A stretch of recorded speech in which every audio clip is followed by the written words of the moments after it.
Hello दोस्तों, नमस्ते। आज की इस वीडियो में आपका स्वागत है। TRE 4 के लिए आधुनिक भारत का इतिहास टॉपिक 4 होगा, जिसका नाम है अंग्रेज। यानी अंग्रेज भारत में कब आया और प्रथम कोठी कहाँ खोला, कितना वर्ष तक शासन किया आदि के बारे में हम आपको बताने जा रहे हैं। जो मेरा वीडियो ध्यान से सुनना है। प्रथम क्वेश्चन है, अंग्रेज यात्री विलियम हॉकिंस किस मुगल सम्राट के समय भारत आया था? ऑप्शन है शाहजहां के, अकबर के, औरंगजेब के, जहांगीर के। सही ऑप्शन है जहांगीर के। व्याख्या। अंग्रेज यात्री विलियम हॉकिंस भारत में मुगल सम्राट जहांगीर के समय में आए थे। वह 1608 ईस्वी में सूरत बंदरगाह पर पहुंचे और वहां से उन्होंने जहांगीर के दरबार में जाकर व्यापारिक अधिकार प्राप्त करने का प्रयास किया। हॉकिंस के प्रयासों से अंग्रेजी ईस्ट इंडिया कंपनी को सूरत में अपनी पहली फैक्ट्री स्थापित करने की अनुमति मिल गई। दूसरा प्रश्न है, ईस्ट इंडिया कंपनी का भारत में पदार्पण हुआ? ऑप्शन है 1600 ईस्वी में, 1700 ईस्वी में, 1650 ईस्वी में, 1900 ईस्वी में। तो सही ऑप्शन है 1600 ईस्वी में। व्याख्या। ईस्ट इंडिया कंपनी की स्थापना 31 दिसंबर 1600 को हुई थी। यह एक निजी स्वामित्व वाली कंपनी थी जिसमें महारानी एलिजाबेथ प्रथम द्वारा एक रॉयल चार्टर प्रदान किया गया था, जिसमें उसे पूर्वी एशिया में व्यापार करने का एक अधिकार मिला था। 1613 ईस्वी में कंपनी ने भारत में सूरत में अपना पहला कारखाना खोला था। तीसरा प्रश्न है, निम्नलिखित में से कौन सा भारत आने वाला पहला अंग्रेजी जहाज है? ऑप्शन है Elizabeth, Bengal, red dragon, Mayflower. सही ऑप्शन है रेड ड्रैगन। व्याख्या। भारत आने वाला पहला अंग्रेजी जहाज रेड ड्रैगन था, जिसे 1595 ईस्वी में ब्रिटेन के डेफोर्ड डाकयार्ड ने बनाया था। पहले इस जहाज का नाम स्पेनिश मैन रखा गया था, लेकिन बाद में इसे रेड ड्रैगन के नाम से जाना गया। प्रश्न है, भारत में 1613 ईस्वी में अंग्रेजों ने अपनी पहली फैक्ट्री कहाँ स्थापित की थी? ऑप्शन है गोवा में, बंगाल में, अमरकोट में, सूरत में। तो सही ऑप्शन है बंगाल में हुगली।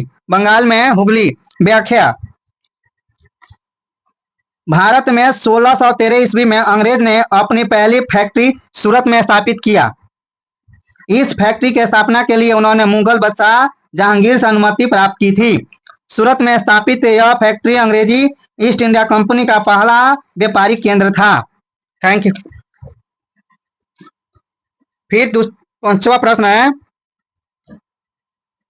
यूनाइटेड किंगडम की महारानी एलिजाबेथ द्वितीय के संबंध में निम्नलिखित में से कौन सा कथन सही है? ऑप्शन है उन्होंने 70 वर्षों तक शासन किया और 96 वर्ष की आयु में मृत्यु हो गई। दूसरा ऑप्शन है उन्होंने 68 वर्षों तक शासन किया, 94 वर्ष की आयु में मृत्यु हो गई। तीसरा ऑप्शन है उन्होंने 72 वर्षों तक शासन किया, 92 ईस्वी की उम्र में मृत्यु हो गई। चौथा ऑप्शन है 1966 वर्षों तक शासन किया और 90 वर्ष की उम्र में मृत्यु हो गई। तो सही ऑप्शन है ए, 70 वर्षों तक शासन किया, 96 वर्षों की उम्र में मृत्यु हो गई। व्याख्या।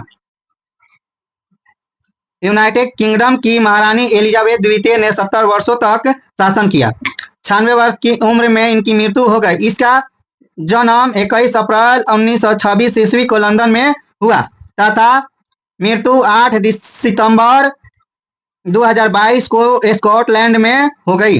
उन्होंने 6 फरवरी 1952 से 8 सितंबर 2022 तक ग्रेट ब्रिटेन और उत्तरी आयरलैंड के यूनाइटेड किंगडम की रानी थी। प्रश्न है, निम्नलिखित में से किस अंग्रेज अधिकारी ने पुर्तगालियों को स्वाली के स्थान पर हराया था? ऑप्शन है William Hawkins, Thomas West, Thomas Roe, Josiah Child. तो सही ऑप्शन है थॉमस वेस्ट। व्याख्या।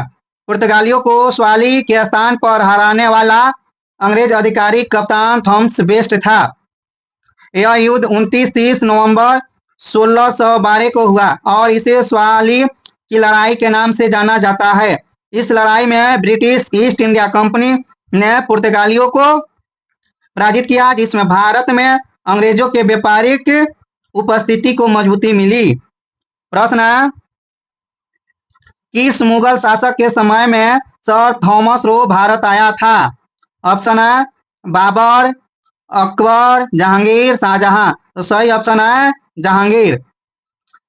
व्याख्या, इंग्लैंड के राजा जेम्स प्रथम के राजदूत के रूप में सर थॉमस रो 1615 ईस्वी में मुगल सम्राट जहांगीर के दरबार में आया था। उसका उद्देश्य मुगल सम्राट से भारत में व्यापार करने की अनुमति प्राप्त करना था। सर थॉमस रो से पहले कैप्टन हॉकिंस भी जहांगीर के दरबार में आया था।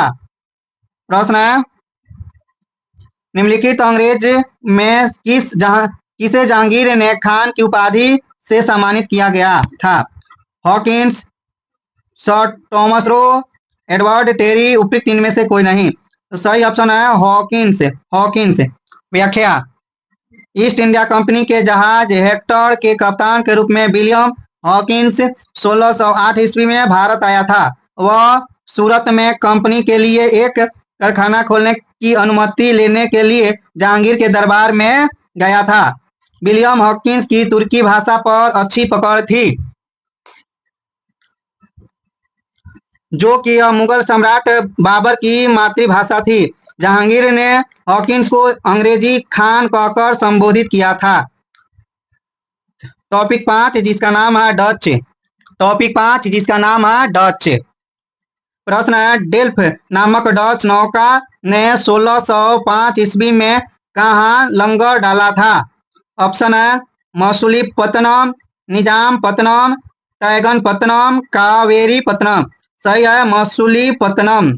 व्याख्या, डेल्फ नामक डच नौका ने 1605 ईस्वी में मसूलीपट्टनम में लंगर डाला था। मसूलीपट्टनम भारत के आंध्र प्रदेश राज्य में अवस्थित एक बंदरगाह है।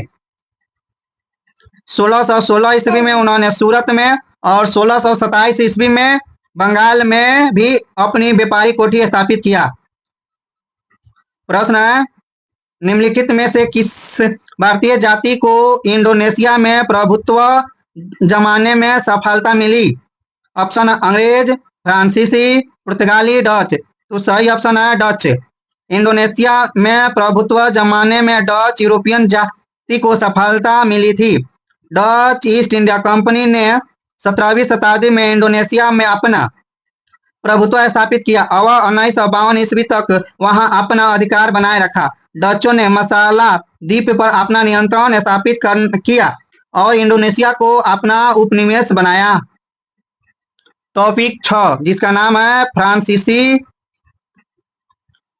प्रश्न है, निम्नलिखित में से प्रथम कर्नाटक युद्ध का कौन सा तत्कालिक कारण था? ऑप्शन है अंग्रेज और फ्रांसीसियों के बीच प्रतिद्वंदिता। दूसरा ऑप्शन ऑस्ट्रिया की राजगद्दी पर जंग। तीसरा है कर्नाटक की राजगद्दी पर हमला। चौथा अंग्रेजों द्वारा फ्रांसीसी जहाजों का अधिग्रहण। तो सही ऑप्शन है अंग्रेज द्वारा फ्रांसीसी जहाजों का अधिग्रहण। व्याख्या, प्रथम कर्नाटक युद्ध का तत्कालिक कारण अंग्रेजों द्वारा फ्रांसीसी जहाजों का अधिग्रहण एवं ब्रिटेन और फ्रांस के बीच चल रहा ऑस्ट्रियाई उत्तराधिकार का युद्ध था।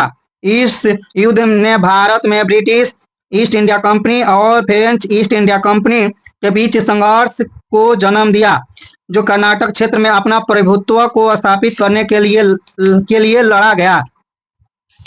प्रश्न है,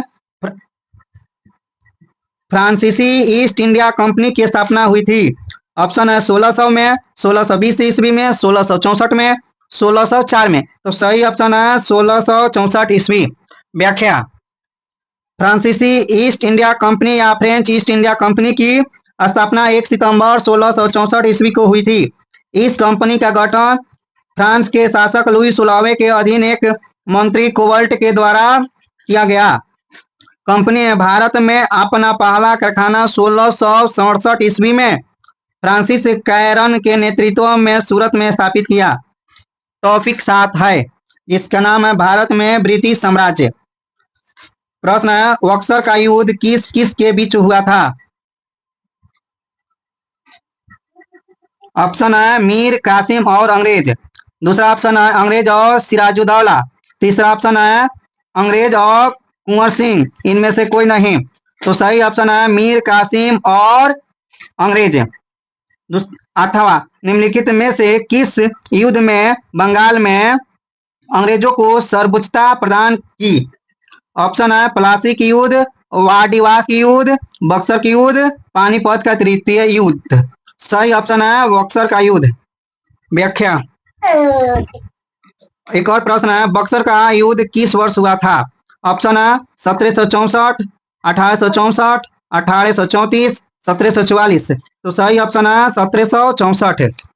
बक्सर की लड़ाई 22-23 अक्टूबर 1764 में हेक्टर मुनरो के नेतृत्व में ब्रिटिश इंडिया शाह आलम द्वितीय, मुगल सम्राट शुजाउद्दौला अवध का नवाब और मीर कासिम बंगाल का नवाब की संयुक्त सेना के बीच हुई। इसमें ब्रिटिश कंपनी की जीत हुई तथा शाह आलम द्वितीय ने आत्मसमर्पण किया। प्रश्न है, निम्नलिखित बंगाल के नवाबों में से प्लासी के युद्ध में अंग्रेजों से कौन पराजित हुआ? ऑप्शन है अलीवर्दी खां, मीर का जफर, सिराजुद्दौला, मुर्शिद कुली जफर खां। तो सही ऑप्शन है सिराजुद्दौला। अथवा दूसरा प्रश्न है, सिराजुद्दौला और ब्रिटिश के बीच प्लासी का युद्ध कब हुआ था? ऑप्शन है 21 जून 1757 को, 22 जून 1757 को, 23 जून 1757 को, इनमें से कोई नहीं। तो सही ऑप्शन है 23 जून 1757 को। व्याख्या। प्लासी का युद्ध 23 जून 1757 को हुआ था। यह युद्ध ब्रिटिश ईस्ट इंडिया कंपनी और बंगाल के नवाब सिराजुद्दौला के बीच लड़ा गया था और इसमें ब्रिटिश ईस्ट इंडिया कंपनी के सेनापति रॉबर्ट क्लाइव के निर्णायक जीत हुई थी। इस युद्ध ने भारत में ब्रिटिश साम्राज्य की नींव रखी और बंगाल पर ब्रिटिश नियंत्रण की शुरुआत को चिन्हित किया गया। प्रश्न है,